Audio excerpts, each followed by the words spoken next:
ഇന്ത്യയിൽ ഡിസൈൻ പഠിക്കാൻ ആഗ്രഹിക്കുന്ന ഒരു വിദ്യാർത്ഥിയെ സംബന്ധിച്ച് അവരുടെ ഏറ്റവും വലിയ മോഹമാണ് NIDയിൽ എത്തുക എന്നുള്ളത്. കാരണം ഇന്ന് ഇന്ത്യയിൽ ഡിസൈൻ പഠിപ്പിക്കുന്ന ഏറ്റവും വലിയ വിദ്യാഭ്യാസ സ്ഥാപനമാണ് നാഷണൽ ഇൻസ്റ്റിറ്റ്യൂട്ട് ഓഫ് ഡിസൈൻ.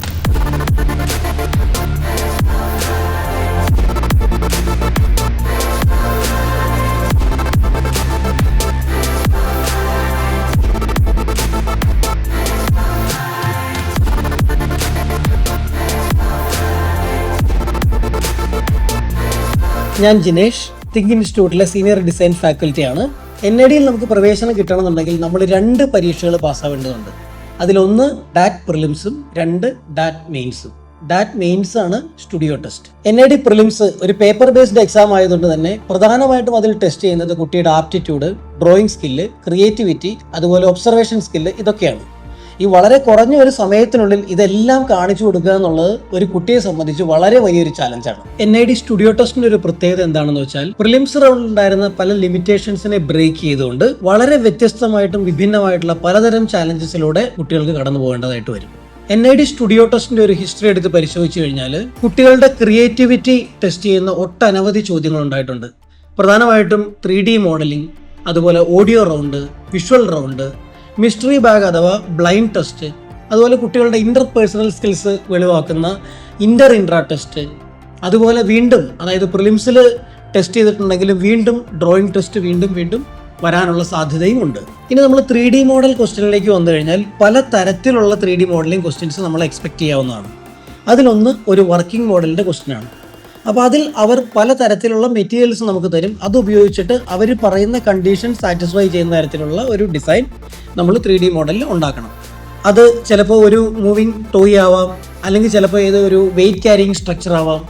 ഇപ്പോൾ ഉദാഹരണത്തിന് ഒരു 1 ലിറ്റർ മിനറൽ വാട്ടറിൻ്റെ ബോട്ടിൽ ഒരു 9 ഇഞ്ച് ഹൈറ്റിൽ വെറും ന്യൂസ് പേപ്പർ മാത്രം ഉപയോഗിച്ച് ഹോൾഡ് ചെയ്യുന്ന ടെക്നിക്ക്, അതൊരു ക്വസ്റ്റ്യൻ ആയിട്ട് വന്നിട്ടുണ്ട്. അതുപോലെ തന്നെ ഒരു മൂവിങ് ടോയ് എന്ന് പറയുമ്പോൾ ചിലപ്പോൾ ഒരു car, rubber band powered vehicle 1 metre ഡിസ്റ്റൻസിൽ മൂവ് ചെയ്യണം. അപ്പോൾ ഇതുപോലുള്ള പല തരത്തിലുള്ള ക്വസ്റ്റ്യൻസ് വർക്കിംഗ് മോഡലായിട്ട് വന്നിട്ടുണ്ട്. അതുപോലെ സ്റ്റിൽ മോഡലായിട്ട് വന്നിട്ടുള്ളത് പലപ്പോഴും മെറ്റൽ വെയർ സ്കൾപ്ചേഴ്സ് വന്നിട്ടുണ്ട്. ക്ലേ മോഡലിംഗ് ക്വസ്റ്റ്യൻസ് ആയിട്ട് വന്നിട്ടുണ്ട്. അവിടെ നമ്മൾ മെറ്റൽ വെയർ ഉപയോഗിച്ച് ആർമേച്ചർ ഇടേണ്ട ആവശ്യം ഉണ്ടാവും. അതിനുശേഷം അതിനെ ക്ലേ പൊതിഞ്ഞിട്ടുള്ള ടെക്നിക്ക് ഉപയോഗിച്ചായിരിക്കും ഒരു പക്ഷേ നമ്മൾ അത് ചെയ്യേണ്ടി വരിക.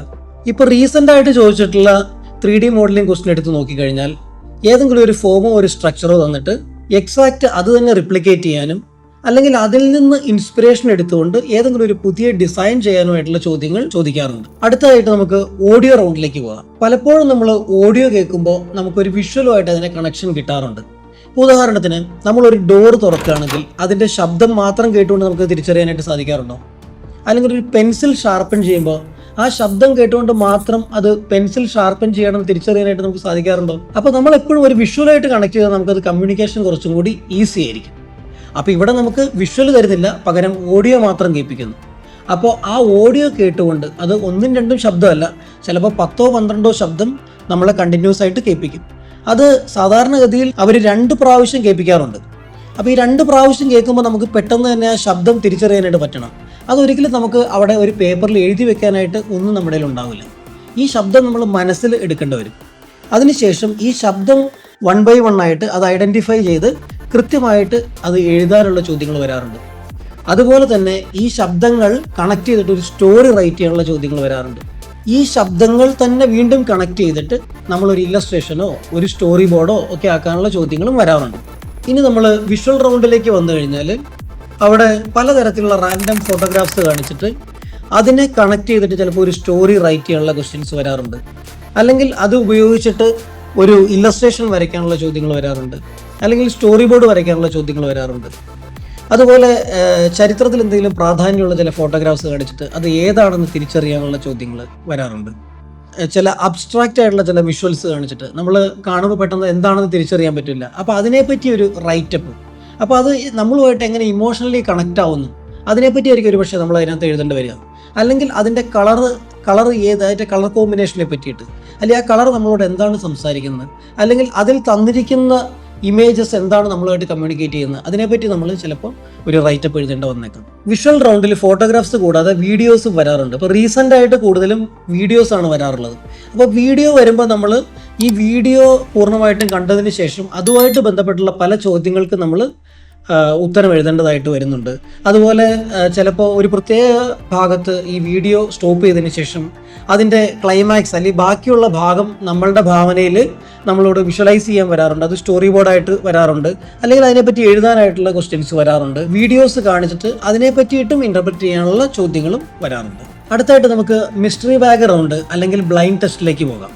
അവിടെ പ്രധാനമായിട്ടും ഒരു ബ്ലാക്ക് കവറിൽ ചിലപ്പോൾ ഒന്നോ അതിലധികമോ ഒബ്ജക്റ്റുകൾ അവർ ഇട്ടിട്ടുണ്ടായിരിക്കും.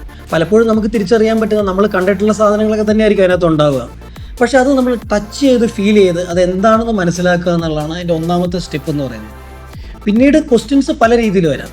ചിലപ്പോൾ ഒന്നിലധികം സാധനങ്ങൾ ഉണ്ടെങ്കിൽ അവർ പറയുന്ന രീതിയിൽ നമുക്ക് ചിലപ്പോൾ സെഗ്രിഗേറ്റ് ചെയ്യേണ്ടി വരും. ചിലപ്പോൾ അതിനകത്ത് സോലുബിൾ ആയിട്ടുള്ള വെള്ളത്തിൽ അലിയുന്ന സാധനങ്ങൾ എന്താണെന്ന് തിരിച്ചറിയേണ്ടി വരും. ഓർഗാനിക് ആയിട്ടുള്ള കാര്യങ്ങൾ എന്തൊക്കെയാണെന്ന് നമ്മൾ എഴുതി കൊടുക്കേണ്ടി വരും. അപ്പോൾ എന്താണോ അതിനകത്തുള്ളത് ആ ക്വസ്റ്റ്യനെ നമ്മൾ അതിൽ നിന്ന് നമ്മൾ നേരിടേണ്ടതായിട്ട് വരുന്നുണ്ട്. ഇനി വേറൊരു ടൈപ്പ് ക്വസ്റ്റ്യൻ എന്താണെന്ന് വെച്ച് കഴിഞ്ഞാൽ, നമ്മൾ ബാഗിലുള്ള ഒബ്ജക്റ്റ് ഏതാണെന്ന് ഐഡൻറ്റിഫൈ ചെയ്തതിന് ശേഷം അതിന് 3D ആയിട്ട് ക്ലേ ഉപയോഗിച്ച് മോഡൽ ചെയ്യാനുള്ള ചോദ്യം വന്നിട്ടുണ്ട്. ഇപ്പോൾ റീസെൻ്റ് ആയിട്ട് വന്ന ചോദ്യം ഏതാണെന്ന് വെച്ച് കഴിഞ്ഞാൽ, നമ്മൾ ബാഗിലുള്ള ഒബ്ജക്റ്റിനെ ഐഡൻറ്റിഫൈ ചെയ്തതിന് ശേഷം അതിനെ ഇല്ലസ്ട്രേറ്റ് ചെയ്യാനായിട്ടായിരുന്നു. അടുത്തായിട്ട് നമ്മൾ ഡ്രോയിങ് ക്വസ്റ്റ്യൻ എടുത്ത് പരിശോധിച്ച് കഴിഞ്ഞാൽ, ഡ്രോയിങ് പലപ്പോഴും ചിലപ്പോൾ ഡയറക്റ്റ് ക്വസ്റ്റ്യൻ ആയിട്ട് വരാറുണ്ട്. ഇപ്പോൾ ഉദാഹരണത്തിന് ഒരു സീൻ വിഷ്വലൈസ് ചെയ്യുക, ഒരു സ്റ്റോറി ബോർഡ് വരയ്ക്കുക, ഒരു കോമിക് സ്ട്രിപ്പ് വരയ്ക്കുക, ഒരു ഇല്ലസ്ട്രേഷൻ വരയ്ക്കുക, ഈ രീതിയിലുള്ള ക്വസ്റ്റ്യൻസ് ആയിട്ട് വരാറുണ്ട്. അതുപോലെ ഓഡിയോ റൗണ്ടിൻ്റെയോ വിഷ്വൽ റൗണ്ടിൻ്റെയോ ഒക്കെ സബ് ക്വസ്റ്റ്യൻ ആയിട്ടും വരാറുണ്ട്. അതുപോലെ തന്നെ ഡ്രോയിങ് നമുക്ക് ഒരു ഡൂഡ്ലിംഗ് ക്വസ്റ്റ്യൻ ആയിട്ട് നമുക്ക് ചില ഘട്ടങ്ങളിൽ കാണാവുന്നതാണ്. അപ്പോൾ അതിലെങ്ങനെയാണെന്ന് വെച്ച് കഴിഞ്ഞാൽ 10-12 ബോക്സ് തരും. ആ ബോക്സിലുള്ള ഇൻകംപ്ലീറ്റ് ലൈനിനെ നമ്മൾ മീനിങ് ഫുൾ ആയിട്ട് കംപ്ലീറ്റ് ചെയ്യുക, അതിന് അനുയോജ്യമായിട്ടുള്ള ക്യാപ്ഷൻസ് കൊടുക്കുക. ഇങ്ങനെ ക്രിയേറ്റീവ് ആയിട്ടുള്ള പല രീതിയിൽ നമുക്ക് ഡ്രോയിങ് ക്വസ്റ്റ്യനെ കാണാവുന്നതാണ്. അടുത്ത ഒരു ടൈപ്പ് ചോദ്യം ഏതാണെന്ന് വെച്ച് കഴിഞ്ഞാൽ, കുട്ടികളുടെ ഇന്റർ പേഴ്സണൽ സ്കിൽസ് വ്യക്തമായി മനസ്സിലാക്കാൻ സാധിക്കുന്ന ഇൻട്രാ പേഴ്സണൽ സ്കിൽ ടെസ്റ്റ്. ഇതിൽ പലപ്പോഴും നമ്മൾ കുട്ടികളെ ഗ്രൂപ്പുകളായിട്ട് തിരിച്ചിട്ട് ചിലപ്പോൾ ഒരു സ്റ്റോറി പറയിക്കുകയോ, അതായത് ഒരു സെൻറ്റൻസ് ഒരാൾ പറഞ്ഞു, അടുത്ത സെൻറ്റൻസ് അടുത്ത ആൾ പറഞ്ഞു, അങ്ങനെ ഒരു സ്റ്റോറി ബിൽഡ് ചെയ്യാനുള്ള ചില ആക്ടിവിറ്റീസ് തരാറുണ്ട്. അതുപോലെ തന്നെ ചില ഗ്രൂപ്പായിട്ട് തിരിച്ചിട്ട് ചില സ്കിറ്റ് പ്ലേ ചെയ്യാൻ പറയാറുണ്ട്. അതുപോലെ ഒരു ഗെയിം, ഒരു ഔട്ട്ഡോർ ഗെയിം ഉണ്ടാക്കാനുള്ള ക്വസ്റ്റ്യൻസ് വന്നിട്ടുണ്ട്. ഇതിൽ തന്നെ ഈ റീസെൻ്റ് ആയിട്ട് വന്നിട്ടുള്ള ചോദ്യങ്ങൾ എടുത്ത് പരിശോധിച്ച് കഴിഞ്ഞാൽ പലതും സിറ്റുവേഷൻ റിയാക്ഷൻ ടെസ്റ്റാണ്. അതായത് ഒരു പ്രത്യേക സാഹചര്യത്തിൽ നാം അതിനകത്തുണ്ടെങ്കിൽ എങ്ങനെയായിരിക്കും നമ്മൾ അതിനോട് റെസ്പോണ്ട് ചെയ്യുന്നത്, അതാണ് ആ ക്വസ്റ്റ്യനിലൂടെ നമ്മൾ വ്യക്തമാക്കേണ്ടത്.